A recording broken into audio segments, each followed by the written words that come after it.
All right, we have some breaking fantasy football news here Saturday morning. The Cincinnati Bengals have informed T. Higgins that they will place the franchise tag on him, which will secure a $21 million salary for Higgins for the 2024 season and keep him free from free agency. Last year, Higgins, again, dealt with injuries, and that's really been the common denominator in his career. Has never really ascended to the heights that the team envisioned when they used a second-round draft pick on him. But he did average 15.6 a catch last year. He's very, very athletic receiver. And there's always been this feeling in fantasy football of wanting to see what Higgins can do as the number one receiver on another team, right? But he has taken a firm backseat to Jamar Chase the last couple of years, and that's not going to change for 2024. But he gets a sizable raise, and of course, the NFL raised the salary cap exponentially last night, which we're going to talk about. But he's going to continue to be that low-end wide receiver, too, in fantasy football, all right? Now, he was overdrafted last year. Higgins was going in the third round last year. No good. Now, I've talked a lot already by the end of the season how second wideouts on the team, two fantasy viable wideouts on a team, right? This number two guy is not worth anything more than a third-round pick. Jalen Waddle was a late second-round pick last year. He did not pan out in terms of that draft class because Tyreek Hill was such an alpha in Miami.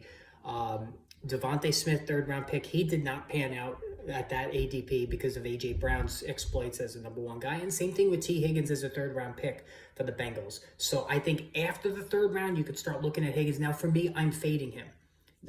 Injuries, common denominator in his career as well. Higgins always gets, misses some time each year with injuries, and last season was no exception. And then, of course, Jamar Chase is the guy. Like, it's Jamar Chase's team in the passing attack. So that's something that we have to look at as well. Now, what's the effect on the other receivers that are free agents, the top receivers? Michael Pittman, Mike Evans, to a lesser extent now Marquise Brown, Calvin Ridley. Now, I do think Michael Pittman will get franchise tagged, or they're just going to give him a new contract. They're not going to let him go. Anthony Richardson, they need him to be surrounded by weapons.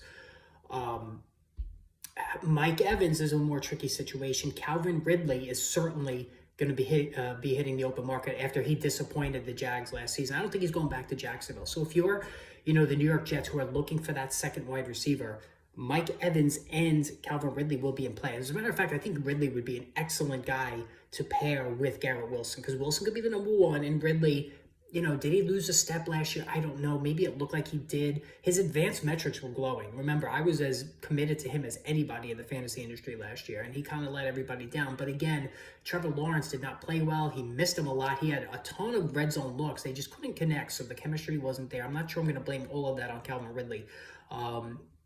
But that's going to, with the salary cap exploding, I think Mike Evans and Calvin Ridley are looking at really good, especially for Evans, really good contracts this all season. Let me know what you think about T. Higgins.